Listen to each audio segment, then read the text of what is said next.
Chapter 8. The Goblins, from The Princess and Curdie by George MacDonald. For some time Curdie worked away briskly, throwing all the ore he had disengaged on one side behind him, to be ready for carrying out in the morning.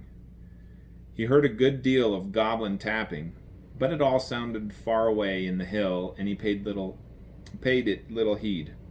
Toward midnight, he began to feel rather hungry, so he dropped his pickaxe, got a lump of bread, which in the morning he had laid in a damp hole on the rock, sat down on a heap of ore, and ate his supper.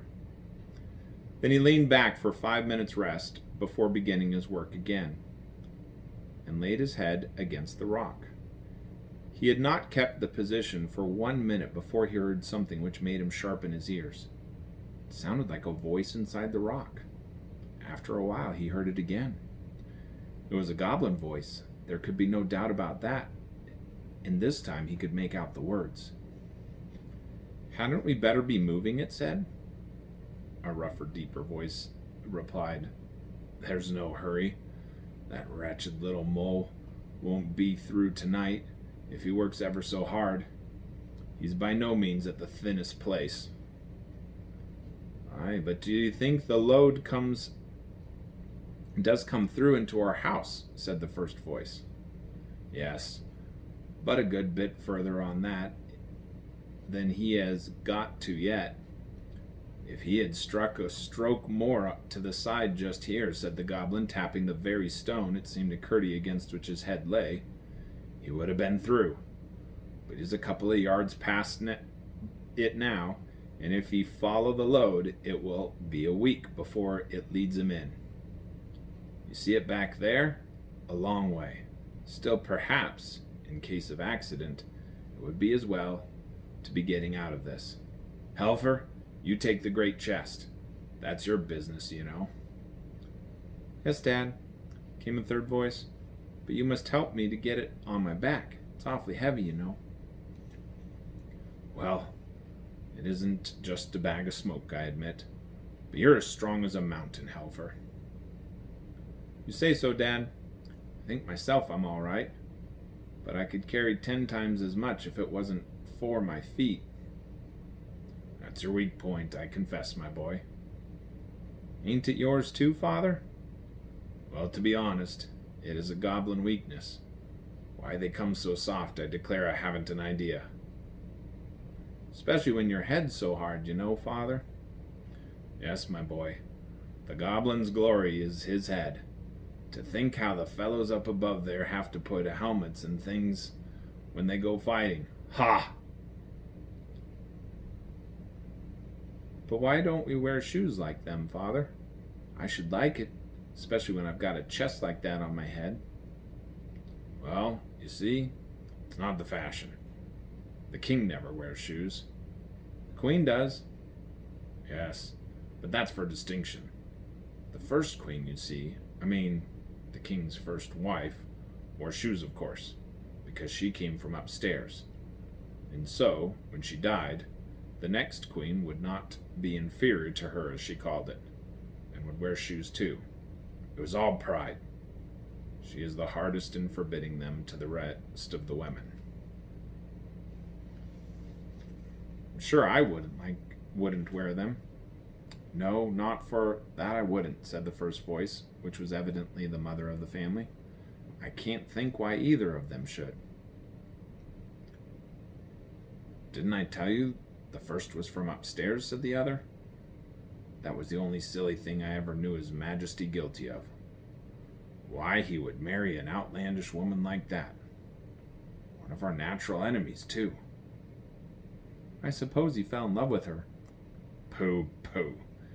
He's just as happy now with one of his own people." "Did she die very soon? They didn't tease her to death, did they?" "Oh, dear no. The king worshipped her very footmarks." "What made her die, then? Didn't the heir agree with her?" "She died when the young prince was born." "How silly of her. We never do that." "It must have been because she wore shoes." I don't know that. Why do they wear shoes up there? Ah, now that's a sensible question, and I will answer it, but in order to do so, I must first tell you a secret. I once saw the Queen's feet. Without her shoes?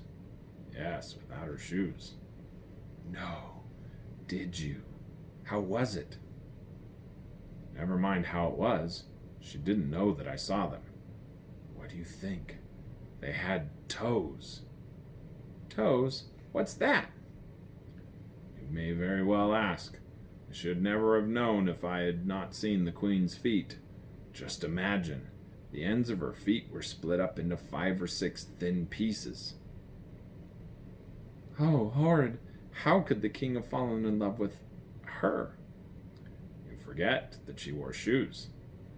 That is just why she wore them. That is why all the men and women too upstairs wear shoes. They can't bear they can't bear the sight of their own feet without them. Ah, now I understand. If you ever wish for shoes again, Helfer, I'll hit your feet, I will. No, no, mother, pray don't. Then don't you. But with such a big box on my head. A horrid scream followed, which Curdie interpreted as in reply to a blow from his mother upon the feet of her eldest goblin. Well, I never knew so much before, remarked a fourth voice. Your knowledge is not universal quite yet, said the father. You were only 50 last month. Mind you see to the bed and bedding. As soon as we finished our supper, we'll be up and going. Ha, ha, ha, ha. What are you laughing at, husband? I'm laughing to think what a mess the miners will find themselves in somewhere before this day. 10 years. Why, what do you mean? Oh, nothing. Oh, yes, you mean something. You always do mean something. It's more than you do, then, wife. That may be, but it's not more than I find out, you know. Ha! Ha, you're a sharp one. What a mother you've got, Helfer. Yes, father. Well, I suppose I must tell you. They're all at the palace consulting about tonight. And as soon as we've gotten away from this thin place, I'm going to go hear what night they fix upon. I should like to see that young ruffian there on the other side, struggling in the agonies of... He dropped his voice so low that Curdie could only hear a growl. The growl went on in a low bass for a good while, as inarticulate as if the goblin's tongue had been a sausage, and it was not until his wife spoke that it rose to its former pitch. But what shall we do when you are at the palace? She asked. I will see you safe in the new house I've been digging for you for the last 2 months. Podge, you mind the table and chairs. I commit them to your care. The table has 7 legs, each chair 3. I shall require them all at your hands. After this arose a confused conversation about the various household goods and their transport, and Curdie heard nothing more that was of any importance. He now knew at least one of the reasons for the constant sound of the goblins' hammers and pickaxes at night. They were making new houses for themselves to which they might retreat when the miners should threaten to break into their dwelling. But he had learned 2 things of far greater importance. The first was that some grievous calamity was preparing and almost ready to fall upon the heads of the miners. The second was the one weak point of a goblin's body. He had not known that their feet were so tender as he had now reason to suspect. He had heard it said that they had no toes. He had never had an opportunity of inspecting them closely enough in the dusk in which they always appeared to satisfy himself as to whether it was a correct report. Indeed, he had not been able to even satisfy himself as to whether they had no fingers, although it was commonly said to be the fact. One of the miners, indeed, who had had more schooling than the rest, was wont to argue that such must have been the primordial condition of humanity, and the education and handicraft had developed both toes and fingers, with which proposition Curdie had once heard his father sarcastically agree, alleging in support of it the probability that babies' gloves were a traditional remnant of the old state of things, while stockings of all ages, no regard being paid to them of the toes, pointed in the same direction. But what was of importance was the fact concerning the softness of the goblin feet, which he foresaw might be useful to all miners. What he had to do in the meantime, however, was to discover, if possible, the special evil design the goblins now had in their heads. Although he knew of all the gangs and all the natural galleries with which they communicated in the mined part of the mountain, he had not the least idea where the palace of the king of the gnomes was. Otherwise, he would have set out at once on the enterprise of discovering what the said design was. He judged, and rightly, that it must lie in the farthest part of the mountain, between which and the mine there was as yet no communication. There must be one nearly completed, however, for it could be but a thin partition which now separated them. If only he could get through in time to follow the goblins as they retreated. A few blows would doubtless be sufficient, just where his ear now lay, but if he attempted to strike there with the pickaxe, he would only hasten the departure of the family and put them on their guard, and perhaps lose their involuntary guidance. He therefore began to feel the wall with his hands, and soon found that some of the stones were loose enough to be drawn out with little noise. Laying hold of a large one with both of his hands, he drew it gently out and let it down softly. "What was that noise?" said the goblin father. Curdie blew out his light, lest it should shine through. "It must be that one miner that stayed behind the rest," said the mother. "No, he's been gone a good while. I haven't heard a blow for an hour. Besides, it wasn't like that." "Then I suppose it must have been a stone carried down the brook inside." "Perhaps. We'll have more room by and by." Curdie kept quite still. After a little while, hearing nothing but the sounds of their preparations for departure, mingled with an occasional word of direction, and anxious to know whether the removal of the stone had made an opening into the goblin's house, he put in his hand to feel, and went in a good way, and then came in contact with something soft. He had but a moment to feel it over, it was so quickly withdrawn. It was one of the toeless goblin feet. The owner of it gave a cry of fright. "What's the matter, Helfer?" asked his mother. "A beast came out of the wall and licked my foot." "Nonsense. There are no wild beasts in our country," said the father. "But it was, father. I felt it." "Nonsense, I say. Will you malign your native realms and reduce them to a level with the country upstairs? That is swarming with wild beasts of every description." "But I did feel it, father." "Tell you, hold your tongue. You are no patriot." Curdie suppressed his laughter and lay still as a mouse, but no stiller, for every moment he kept nibbling away with his fingers at the edges of the hole. He was slowly making it bigger, for here the rock had been very much shattered with the blasting. There seemed to be a good many in the family, to judge from the mass of confused talk which had now and then came through the hole. But when all were speaking together, and just as if they had bottle brushes, each at least one in their throats, it was not easy to make out much that was said. At length he heard once more what the father goblin was saying. "Now then," he said, "get your bundles on your back. Here, Helfer, I'll help you up with your chest." "I wish it was my chest, father." "The turn will come in good time enough. Make haste. I must go to the meeting at the palace tonight. When that's over, we can come back and clear out the last of the things before our enemies return in the morning. Now light your torches and come along. What a distinction it is to provide our own light instead of being dependent on a thing hung up in the air. A most disagreeable contrivance, intended no doubt to blind us when we venture out under its baleful influence.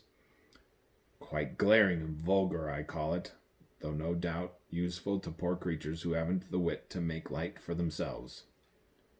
Curdie could hardly keep himself from calling through to know whether they made the fire to light their torches by.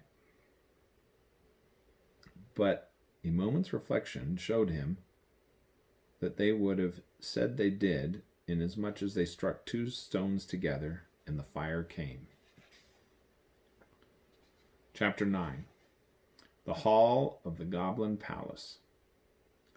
A sound of many soft feet followed, but soon ceased. Then Curdie flew at the hole like a tiger, and tore and pulled. The sides gave way, and it was soon large enough for him to crawl through. He would not betray himself by rekindling his lamp, but the torches of the retreating company, departing in a straight line up a long avenue from the door of their cave, threw back light enough to afford him a glance round the deserted home of the goblins. To his surprise, he could discover nothing to distinguish it from an ordinary cave in the rock, upon many of which he had come with the rest of the miners in progress of their excavations. The goblins had talked of coming back for the rest of their household gear. He saw nothing that would have made him suspect a family had taken shelter there for a single night. The floor was rough and stony, and the walls full of projecting corners, the roof in one place 20 feet high and another endangering his forehead, while on one side a stream, no thicker than a needle, it is true, but still sufficient to spread a wide dampness over the wall, flowed down the face of the rock. But the troop in front of him was toiling under heavy burdens. He could distinguish Halford now and then in the flickering light and shade, with his heavy chest on his bending shoulders, while the second brother was almost buried in what looked like a great feather bed. Where did they get the feathers? Thought Curdie. But in a moment the troop disappeared a turn of the way, and it was now both safe and necessary for Curdie to follow them, lest he should be round the next turning before he saw them again, for so he might lose them altogether. He darted after them like a greyhound. When he reached the corner and looked cautiously round, he saw them again some distance down another long passage. None of the galleries he saw that night bore signs of the works of man, or of goblin either.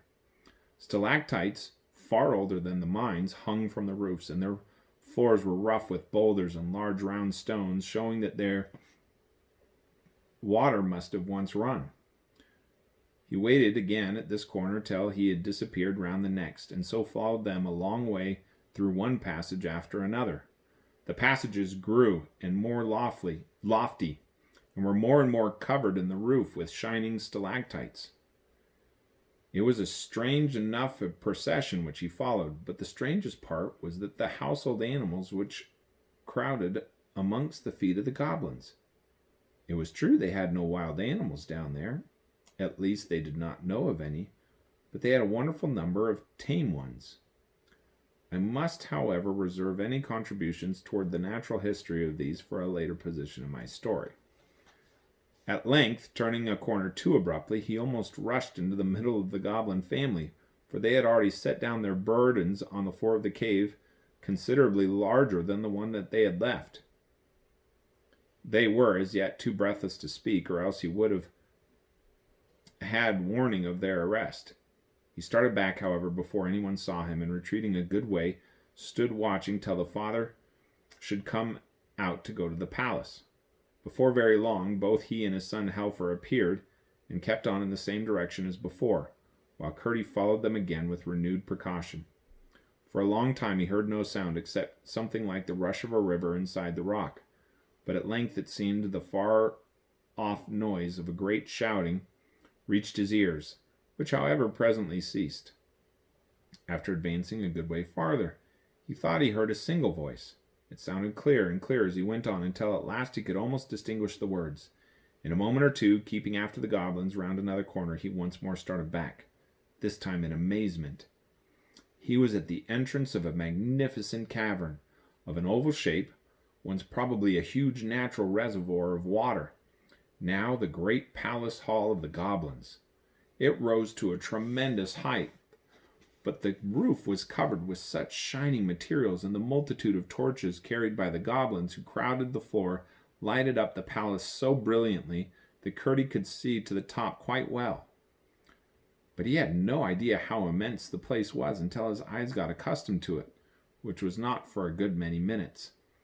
The rough projections on the walls and the shadows thrown upward from them by the torches made the sides of the chamber look as if they were crowded with statues upon brackets and pedestals reaching in irregular tiers from the floor to the roof. The walls themselves were in many parts of glorious shining substances, some of them gorgeously colored besides, which powerfully contrasted with the shadows. Curdie could not help but wondering whether his rhymes would be of any use against such a multitude of goblins as filled the floor of the hall, and indeed felt considerably tempted to begin his shout of 1, 2, 3. But there was no reason for routing them, and much for endeavoring to discover their designs. He kept himself perfectly quiet, and peeping round the edge of the doorway, listened with both his sharp ears. At the other end of the hall, high above the heads of the multitude, was a terrace-like ledge of considerable height, caused by the receding of the upper part of the cavern wall. Upon this sat the king in his court. The king on a throne hollowed out of a huge black block of green copper ore, and his court sat in lower seats around it. The king had been making them a speech, and the applause which followed it was what Curdie had heard. One of the court was now addressing the multitude. What he heard him say was to the following effect. Hence it appears that the two plans have been for some time together working in the strong head of His Majesty for the deliverance of his people, regardless of the facts that we were first possessors of the regions they now inhabit, regardless equally of the fact that we abandoned that region from the loftiest motives, regardless also of the self-evident fact that we excel them as far in mental ability as they excel us in stature. They look upon us as a degraded race and make mockery of all our finer feelings. But the time has almost arrived when, thanks to His Majesty's inventive genius, it will be in our power to take a thorough revenge upon them once and for all in respect of their unfriendly behavior. May it please your Majesty, a voice close by the door, which Curdie recognized as that of the goblin he had followed. Who is he that interrupts the Chancellor? Cried another from near the throne. Glump, answered several voices. He is our trusty subject, said the king himself in a slow and stately voice. Let him come forward and speak. A lane was parted through the crowd, and Glump, having ascended the platform and bowed to the king, spoke as follows. Sire, I have held my peace. Had I not known that I was only knew how near was the moment to which the Chancellor had just referred. In all probability, before another day is past, the enemy will have broken through into my house, the partition being even now not more than a foot in thickness. Not quite so much, thought Curdie to himself. This very evening I have had to remove my household effects. Therefore, the sooner that we are ready to carry out the plan for the execution of which His Majesty has been making such a magnificent preparations, the better. I may just add that within the last few days I have perceived a small outbreak in my dining room, which, combined with observations upon the course of the river escaping where the evil men enter, has convinced me that close to the spot must lie a deep gulf in its channel. This discovery will, I trust, add considerably to the otherwise immense forces at His Majesty's disposal. He ceased, and the king graciously acknowledged his speech with a bend of his head, whereupon Glump, after a bow to His Majesty, slid down amongst the rest of the undistinguished multitude. Then the Chancellor rose and resumed. The information which the worthy Glump has given us, he said, might have been of considerable importance to the present moment, but for the other design already referred to, which naturally takes precedence. His Majesty, unwilling to proceed to extremities, and well aware that such measures sooner or later result in violent reactions, has excavated a more fundamental and comprehensive measure, of which I need say no more. Should His Majesty be successful, as who dares to doubt, then a peace, all to the advantage of the Goblin Kingdom, will be established for a generation at least, rendered absolutely secure by the pledge which His Royal Highness the Prince will have and hold for the good behavior of his relatives.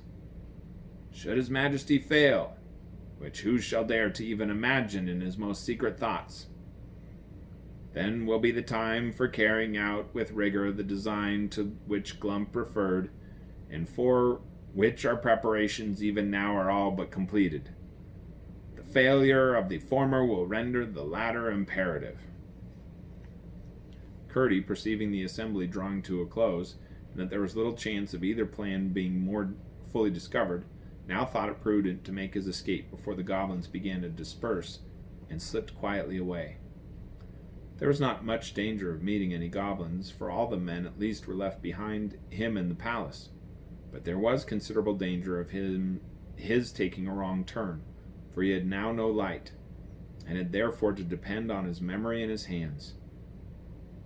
After he had left behind him the glow that issued the door of Glump's new abode, he was utterly without guide so as far as his eyes were concerned.